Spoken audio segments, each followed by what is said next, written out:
live from the Mercedes Superdome. It's WrestleMania 3. Wait. It's not.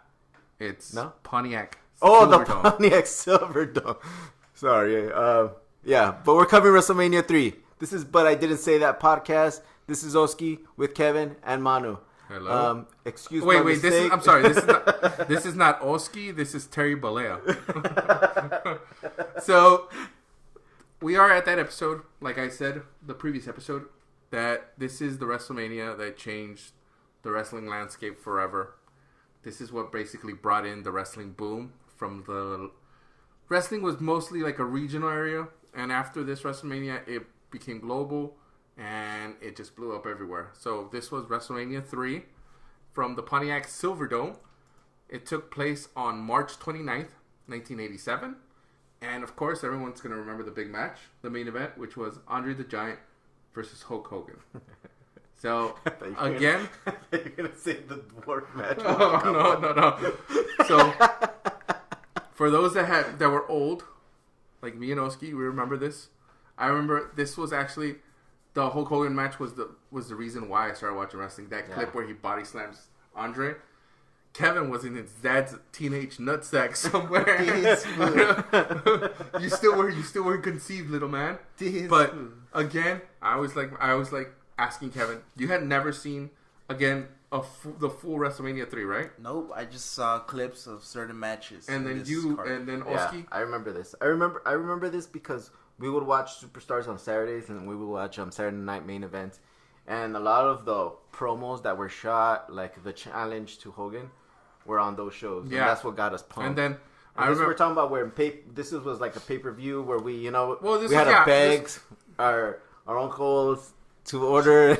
Because it was like $20 right around there, right? Around like there, 14, $20. Well, back then, $20, man. Damn, dude. Like, $20 back then is not the same $20. Yeah. $20 back then is like saying like $70 now. Like, we're talking about when cheeseburgers at McDonald's were like 30 cents. And hamburgers were 15 cents. Yeah. It's back in my day. I used to ride the bus for a nickel. But yes, this was 1987 where it took place. Like I said in the previous episode, this was basically after the failure of WrestleMania 2. Vince McMahon was like, hey, fuck this. I'm going to do it big. And if I lose everything, I lost everything. But I know I'm losing it with the biggest bullet I have. So with everyone basically telling him no, he still did it. He rented out the biggest venue he could find, which is the Pontiac Silverdome. And he started putting together this card. So again, like I said, this card was main event by Hulk Hogan and Andre the Giant. But there are other matches in this card that people do recognize or do remember. Most memorably, the Ricky the Dragon Steamboat versus Randy Macho Man Savage for the Intercontinental title, which we'll get to. But just overall impression from WrestleMania 2 to WrestleMania 3, Kevin. What are some of the things you saw like right away that caught your eye? You ain't lying, man. Vince McMahon, that fool went all in, dude. That fool got some major balls. He went balls deep, right? That fool got some major balls, dude. We're talking about the stadium, which for me right now looks way bigger than the Dallas one. Like Dallas doesn't even compare to this. You gotta picture it, because you can't really say that because it's Dallas. Dallas did look bigger, but there was so much, like there was a big stage and everything, so people looked more cramped in together. I think. But wouldn't this one have like more people like scattered? No, because did you see like most people were sitting in the stands. There's a couple, I would say maybe 20,000 were sitting on the floor. But you know what? Comparing it, you have to admit this one's more impressive because we're talking about you saw the screens. Like we're talking about people sitting in the nosebleeds. Like that's dedication to show up at a WrestleMania where. Like the fucking video monitor, none of that shit. Well, exactly. Look the Dallas Cowboys Stadium, that huge monitor. So even if you're up on top, standing room only. But even back then, when you go to live events, they weren't on screens. Like you had to watch the actual. You had to watch the ring to see what you were going to see. That must suck for people who got them. Why? No, I mean we went to live shows where we sat like near the nosebleeds. I mean, once you're into it, and if you're a fan, it's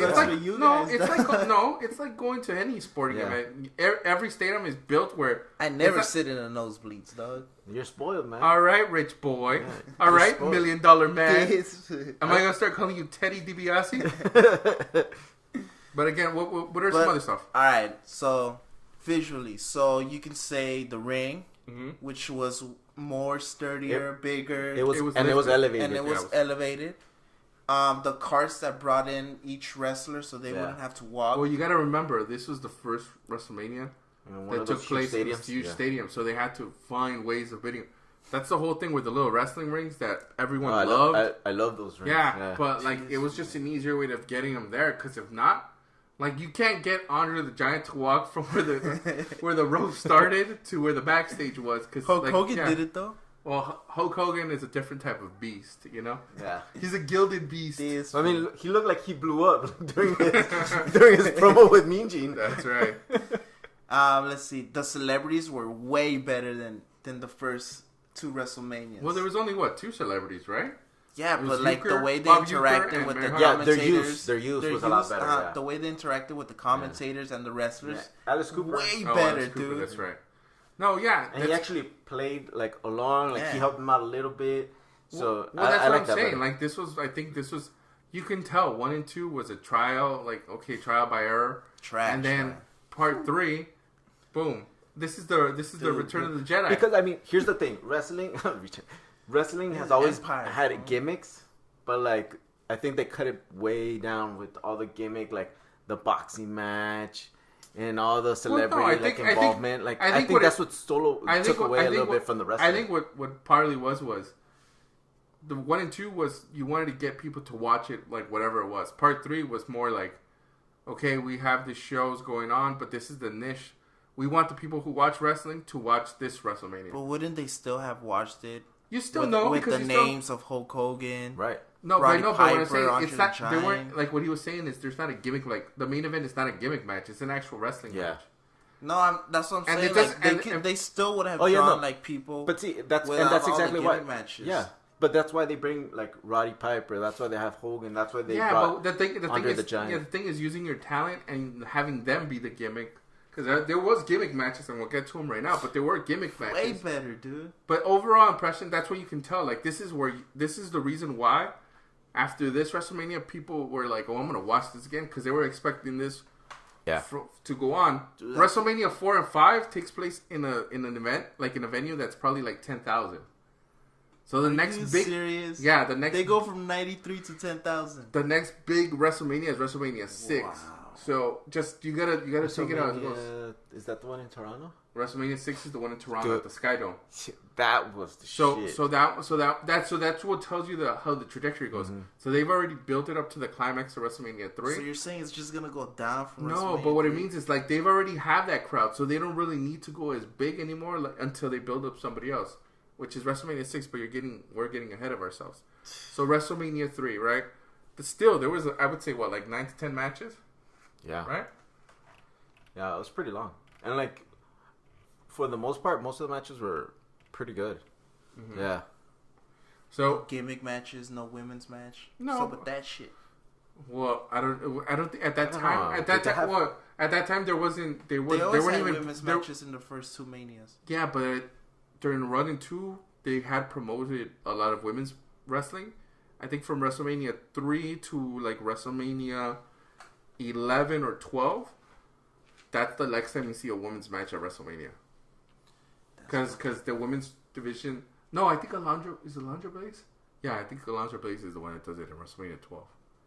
But yeah, it takes a while. Because they go away from having the women's wrestle, and they have a lot more... managers. They have managers, but they'll have like wrestling matches like here and there, but they're not part of the bigger promotion. But yeah, so WrestleMania 3...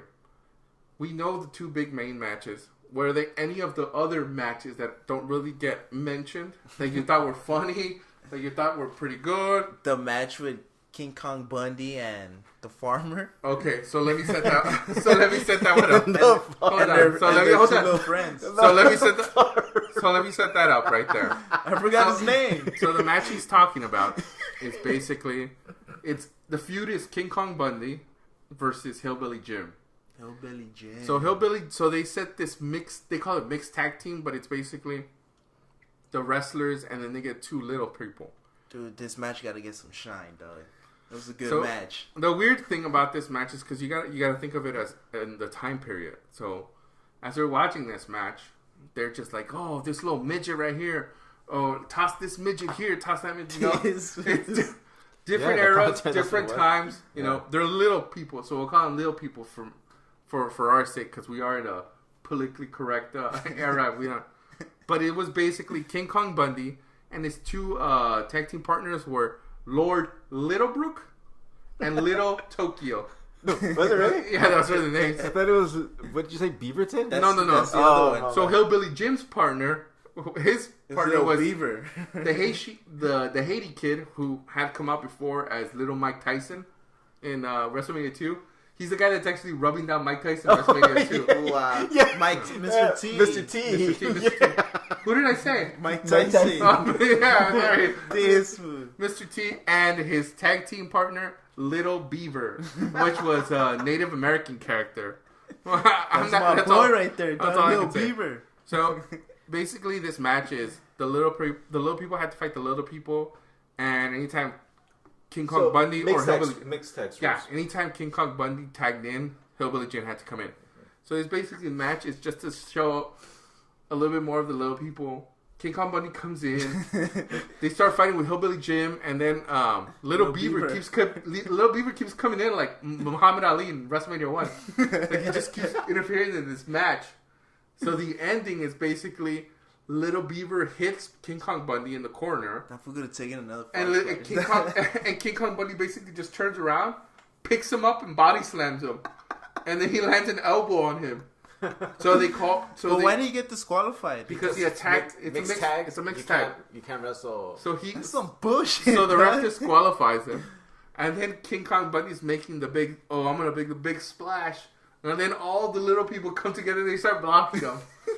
So he would have killed him, man. Oh, I don't know. But I don't know. No, Little he Beaver was taking it, dog. Little Beaver sold it for like, Little Beaver sold it till the end because you have Hillbilly Jim carrying him and he's like dead on arrival, you know? That was funny. What else? What else? I can tell you one match I hated. Which one? You already know where I'm going. Yeah, I know where you're going with this. You made me watch this fucking match with Jake the Snake Roberts against the Honky Tonk Man. Well, no, this overrated. You have to say in defense of Honky Tonk Man, garbage. You are a Honky Tonk Man hater. Overrated, right? Fool. Just I'm say not a hater. You're a hater for Honky Tonk Man. He's garbage, fool. He's not. He held the title. He held the Intercontinental title for a long time. What a joke, fool. He's Jerry the King Lawler's cousin.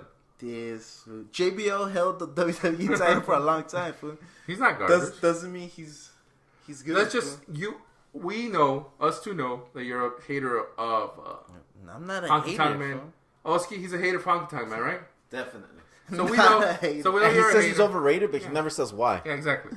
So your opinion on that match, even though that match, I guess it was just to set up, give you time to come down. It was a nacho break. Yeah, it's basically to come down from the Steamboat and Macho Man. That was the 2000 women's match. Yeah.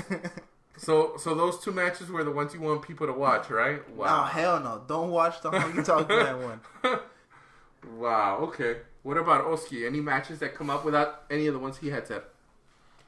Well, the Macho Man. No, but then we're not talk. We know about those two matches. We'll talk about those later. So those are the main matches. But I'm one of these people where I like the Honky Tonk Man against Jake the Snake. I like that match. And it was a dirty finish because at the time, Honky Tonk Man was trash. No, he was a good heel. Yeah, he was good. Yeah. Other than that, just because when I was a kid, I was a big Brutus the Barber Beefcake mark.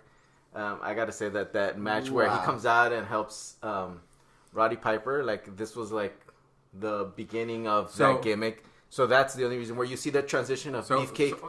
So let me get. So Oski likes jobbers. So let me get to that one he just talked about. So the match that you were discussing right now is basically Roddy Piper, who had said that this was going to be his last wrestling match. Right. At this time, he was getting interest from Hollywood, and he would go on to record a classic movie for John Carpenter. Before he retired, Did he already make the movie about the bubblegum shit? No, this is the reason why. He was leaving to make that movie. Yeah. That was a good movie. So he basically had this whole thing, Piper's Pit, and adorable Adrian Adonis would come out and always be ragging on him. So at one point, they had this challenge with Jimmy Hart, a hair versus hair match. So Adrian Adonis is putting up his hair against Roddy Piper. So throughout this match, it's basically Piper and Adonis going at it. You know Piper's style. It's pure roughhouse. Hit you with a couple of punches. Takes you to the corner. I didn't even know this was probably not even a DQ match because he started hitting at some point with the belt, right? Yeah. That was like right at the beginning. Yeah. He still had his belt on. So at some point... Second shit. But he was a heel. Yeah. It's one of those I thought where... in this one, Piper was a face. He was a face, but he was a heel for the longest time. So you're always going to see him. He's going to be one of those like Randy Orton type where he's a heel, but you root for him. Yeah. He's a tweener. You root for him. So the ending of the match was basically... Dude, the ending was garbage. Adonis thought he had won the match. Jimmy Hart comes in to celebrate. Brutus Barber he wasn't even the barber, but this is how he created the barber persona. Beefcake comes out, sucker punches Hart. Then he wakes up Roddy Piper. Yeah. So then Piper hits him with a sleeper hold on Adonis. Goes out. Piper wins. He leaves. Why call this hair versus hair match if that wouldn't even get his hair fucking shaved? But the whole point is just having... I expected a Donald Trump, Vince McMahon moment. What the whole point is just, they have their haircuts out. So Piper... I wanted to see that from the Beefcake is doing the whole hair cutting thing, so that makes it Brutus the Barber Beefcake and blah, blah, blah. So, but Beefcake had come out earlier. Obviously, he would come out with edge clippers. so he worked at Nappy Cuts from Barbershop too? Apparently, dog. But you know what? He's not part of Calvin's Barbershop? It wasn't until afterwards where I remember, for the longest time, Adonis would come out with like his face covered and everything because he was known as the adorable one, right? And then like he would come out covered, kind of like the Cody Rhodes with the mask and the... He wouldn't come out with a mask, but he'd come up like covered up, and he wouldn't pull it out until he wrestled. Yeah. But Barber had come out earlier because he had a match with I think the Rougeau brothers, which had... The match was whatever, but the whole setup was... That's what sets him up from being a heel, because in WrestleMania 1 and 2... He was a heel. And then this is where they start turning him into a face. And then he goes on this little run because he's Hogan's best friend. And Vince McMahon liked him. I forgot to say quote unquote. Quote unquote best friend. And this is where he gives him a little trajectory for it. But the cool thing about that match was that introduced one of the most underrated bad guys that I remember from back in the day. Big Dino Bravo. You know who that is, Kevin? No clue. So Dino Bravo was like this French-Canadian strongman. That was his gimmick. Brutus. No, remember the guy that came out with Valentine with the Canadian flag? That's Dino Bravo. The guy with the blonde hair, ugly face? Yeah, so he's the one that cost him the match. That he actually... The fool that you said got killed by the Mafia? Yeah. We'll talk... You don't want to talk about that.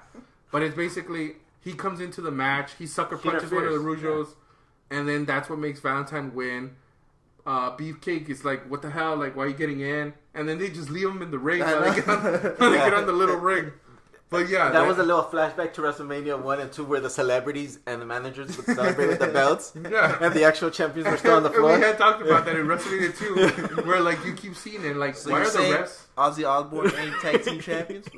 I repeat, Ozzy Osbourne and Captain Lou Albano are not tag team champions. But...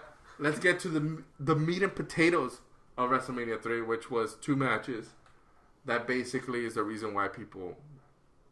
The Killer Bees match. Hey, don't knock the Killer Bees. But you're just a fan because they wear Nikes. But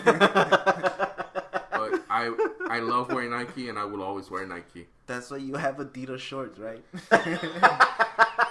So the next match was basically... The 2 main matches we're going to talk about is...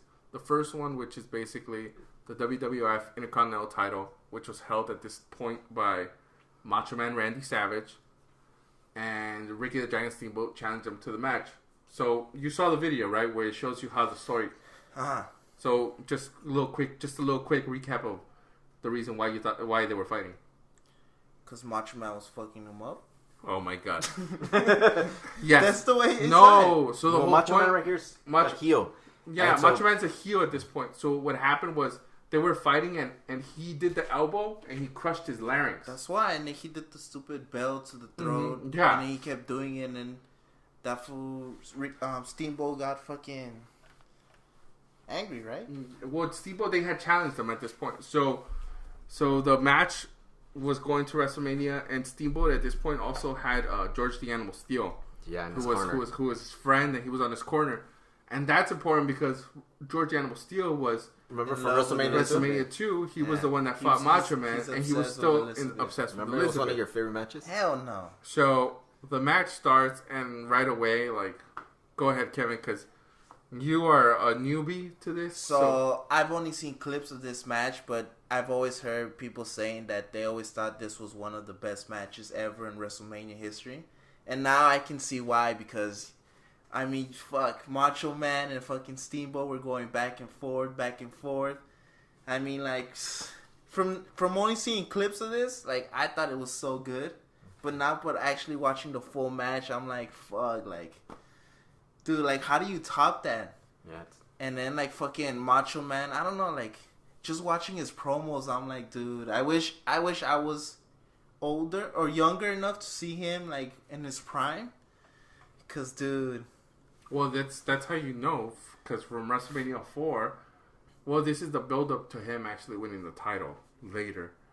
But this is where basically it shows you that this guy was like... Dude, not... I always thought... Just by the promo people- he shot with people- Miss Elizabeth and People the always celebrity. people used to rag because like I was you... like, fuck. But let me tell you something, because people used to rag, oh, you know, Hulk Hogan, where...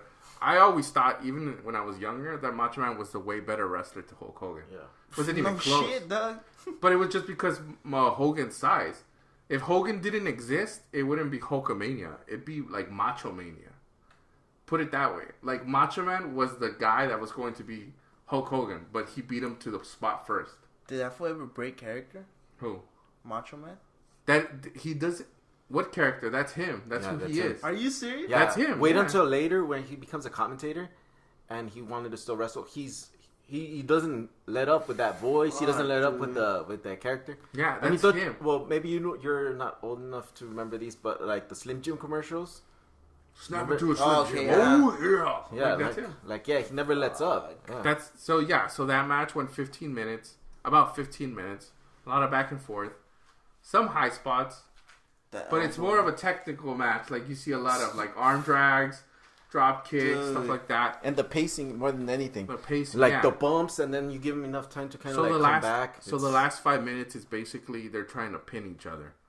And you could tell, I think it's Dave Hebner, one of the Hebners. Like, he goes down 1, 2, and he gets up and he has that face like, oh, shit, again? Like, I don't know if he knew what was going to happen, but you could tell from his face, like, he was getting frustrated. So it basically ends up, I think he's schoolboys, or he gives him a roll-up. Ricky the Dragon Steamboat pins him, 1, 2, 3. He wins the title. And then you had that memorable scene of him holding the title with George the Animal Steel right next to him. This is a great match. Fuck yeah, it's a great match, dog. I mean, like that elbow that Macho Man lands on Ricky the Dragon Steamboat, like, Dude. whew. But it's basically, but the whole thing was, if it wasn't for Hulk Hogan, and even with Hulk Hogan and Andre the Giant being the main event, this is the match most people even like. So, Yeah, we should have saved it for the main event. no, it's the main event. The main event is whoever has the strap, Yeah. and the main event for this one was Hulk Hogan versus Andre the Giant. Like Gorilla Monsoon. Like Gorilla Monsoon. Like Gorilla Monsoon prophetically declared the irresistible force against the immovable object. This was Hogan in his prime, with the whole world pushing him. This is when Andre the Giant put Hogan over, right? Yeah, Because basically. Andre the Giant was still the big dude? No, Hulk Hogan was the big dude, but this is basically... Like This- a statement. But it's exactly. Look, put it this way. This is Exactly. like when Undertaker let Brock Lesnar pin him at WrestleMania. That's basically what it was. Alright. His stamp of approval, like, okay, I'm not the guy anymore. You are, because from this point on, Hogan goes to movies, the cartoon, the rock and roll wrestling cartoon. Yeah. and this is where he takes off. Like when they used to say sex videos. No. Wrong Hogan, brother. Wrong Hogan. I think that was Mr. America on that. That wasn't Hogan. That was Terry Bollea. That was Terry Bollea. But yeah, so this is the match that does it, right? So again, the ref fucks up the match. Hold on, but again, the progression that you see from Undertaker, like his decline. Undertaker. I'm sorry, from Andre the Giant. Sorry, I'm on something. I'm on a lot of syrup, you know. But basically, the decline of Andre the Giant, of like how his mobility. I actually thought from watching this match that fool's actually moving more in this WrestleMania match than the last two WrestleMania matches. Like he was actually doing way more spots, way more things in this match with Hogan than the first two that I saw. Yeah? Yeah. I thought he was actually moving more. I think a lot of things. Yeah. Hogan, I think right? because I think it became more of a match and less of a gimmick. Because the first WrestleMania was kind of like that slam like he would just Slam do challenge, slam yeah. shits and then he would just stay in the corner. So Or do that rope shit where he fucking So tights his arm. basically, the match starts off. Hogan starts going at it on Andre. Andre takes it, but then like midway through, Andre starts just taking it to Hogan.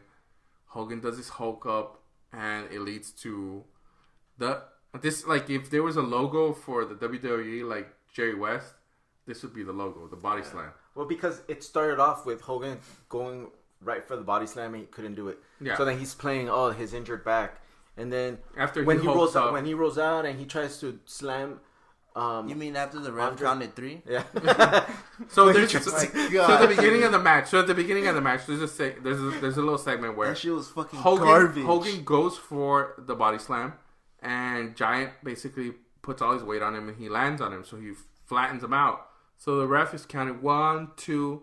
It looks like the ref counted 3, but then the ref comes up. counted 3. The ref comes up, and he's like 2, and you can tell Andre the Giant's face is like, wait, what the hell? And then he's trying to tell him, yeah, 2. He only counted 2, but it did look like he had counted 3. Yeah. But yeah, Because you can't have it end like that. Cause come on. It was like 2 minutes into the match. Yeah. So basically, it leads up to the moment. Like I said, this would be the logo. Hogan body slamming Andre, giving him the leg drop. 1, 2, 3. Hogan walks away from WrestleMania as the WWF champion, and then he just takes off. And that celebration that we all remember. Always Giving it up to the on. fans, and then he's doing his poses. His little You know all pose those gimmick. poses that we used to do in front of the mirror We used to do with the shirts. we used to do that. I still do. I still do to this day. Those are like my affirmations in the morning. Yeah. Yeah, no, but again, this was it. This is the WrestleMania that basically that put wrestling on the map. Dude. Again, just some quick info about it. This WrestleMania, like you said, the Savage and Steamboat match has been ranked by critics and other wrestlers as probably the greatest match of all time. I don't think they've seen Okada versus Omega, but that's a different thing. I won't say that. But for its time, Pro Wrestling Illustrated and Wrestling Observer. You don't think it's one of the top 5 No, matches? it is. But it's not the best one. But Pro Wrestling No, Illustrated, hold on. of But Pro course. Wrestling We know Illustrated, which is the best one. Come on now. Wrestling Observer newsletter The basically best named one's it. Melina versus Alicia Fox. Had basically named it as the 1987 match of the year. So just simple notes of for WrestleMania. I like doing this. We've done it in other WrestleManias where Kevin kind of guessed. But so you already know the attendance, right? So the attendance was 93,173, which made it the largest indoor record ever. I want to know the pay-per-view buys. Hold on. WrestleMania 2 was that's lower than fucking So, WrestleMania 1. To put into perspective, this was the biggest crowd that ever saw anything inside an indoor stadium. Baseball, football, concerts. This was the biggest. Before this, the record was the Rolling Stones in the Superdome. But this destroyed it. And it kept the record until 2010, I believe, which was the NBA All-Star game in Dallas. That broke it. I think that did 100,000. Really? Yeah. Damn. And remember when it was in Cowboy Stadium? Yeah. Mm-hmm. That the NBA thing broke it, and then Dallas broke for the wrestling record last year. So did they though? Yeah, Did they break it? That's they say. Well, because the thing is that they can fit more people. No, the thing was, which they did it here too, because people were saying that it's not really 93, that it was close to 87. But in they're counting all their crew and stuff like that. But in Dallas last year, it was supposedly the record was 101. But realistically, they were saying it was 95, 96. So it still would have broken it. Yeah, so it would have still broken it. But like you wanted to know like some of the pay-per-view buys, right? But we'll get to that. So just ticket sales. So we're talking about 1987. Just the gate? Just the gate itself. This sold close to $1.7 million. Ticket sales, yeah. Dang. So those tickets were going from about $10 to between 10 to 90, tops 100. Are you fucking serious? Huh? That's crazy. So the front row seats were like what, $100? Well, how much do the front row seats over here like when they're at Staples Center? Yeah. So again, this was we're in the infancies of cable. So this was, I think, the first pay-per-view. Oh yeah, because the other one was closed circuit, wrestling. right? Was this one like live pay-per-view? Yeah, this took place on a Sunday. Or did they tape this first? This was on a Sunday, but like if you know pay-per-view, they'll show you the live event, but then you could still buy it as whatever. Mm-hmm. But this also wasn't a closed circuit television. So the closed circuit number, it's estimated that it was close to 1 million people saw it on closed circuit television. And they don't have the actual number for pay-per-views, but it was estimated that several million people had bought the pay-per-view, and that the pay-per-view revenue was close to $10 million. I wonder what the numbers would be now. So 10. So what? 10. So it was way more than 2, right? So say if you put 10. So if you put $20 ahead, right? Right. Uh-huh. So how much? How many? And the pay-per-view is 10 million. So if carry the one, round it up a lot. I like that math. So you're basically saying about 5 million people. About 5 million people bought the pay-per-view. Well, it was worldwide, right? I don't the numbers. I don't know if the closed circuit would be worldwide. Pay-per-view wouldn't. Pay-per-view would be just in the U.S. And Canada, maybe. U.S. and Canada, yeah, correct. Yeah, that's crazy. So now you know why we still have wrestling to this day. Fuck yeah, dog. It was a success, right? Yeah, but see, stuff like this is what helped him. Did Vince fire everybody who told him no? No. I would have done that shit. Why would you have done that? Because they didn't believe in me, dog. It's not the believing you, but it's like shit. If you're at a job, right, and they're telling you, I'm gonna do something fucking crazy. You might not have a job tomorrow, but I'm gonna do something crazy. Do it. Yeah, man. I don't think that's a good idea. I want to have a job. No, because you gotta think how much money they're investing in this, and what if it flops? Mm-hmm. Like XFL, anybody? So that type of. No, I still have my LA Extreme stuff. That's fine. Right, but like it wasn't the success they had. You don't have your He Hate Me now shirt? Your He Hate Me jersey? Still got it. Framed. Signed. Wouldn't you say that WrestleMania 1 and 2 was a failure though? No, because WrestleMania the numbers 1 and 2 were the reason why I even thought about WrestleMania 3. Right. Think about it. I Just gave the you numbers alone. I gave you the numbers for WrestleMania 1. But WrestleMania 2, like... WrestleMania 2 was a failure because people didn't like what was being shown. Yeah. Not because of the money it brought. Yeah. I think the format and too many gimmick matches was the issue with that one. Yeah. So they were fucking even still smarks back then. Well, yeah, think about it. Well, yes. Dude. Before the internet, there were zines, there were magazines. Yeah. You would buy the WWE magazine. No internet. No internet. What? Fuck's the internet? we're like Doctor Strange in the part where Mordor gives him a paper. He's like, "What is this? My chakra?" No, it's the Wi-Fi password. We're not savages. But yes, but again, so WrestleMania 4, WrestleMania 5. That's the next episode. We're trying to get through WrestleMania up until WrestleMania 33. But if we don't get to it before that date, we'll still continue it. But if anybody's got any hate mail, just send it to Kevin's Twitter, Kevin's Instagram, and blame his ass. To all my Indian followers, I love you guys. For Kevin and Oski, this is Manu Healy. We're out, bitch. If you enjoyed this episode, visit us on Twitter at bidst_podcast or our YouTube channel, But I Didn't Say That Podcast. Or just come to our website, butIDidn'tSayThat.com, where we have past episodes and blogs.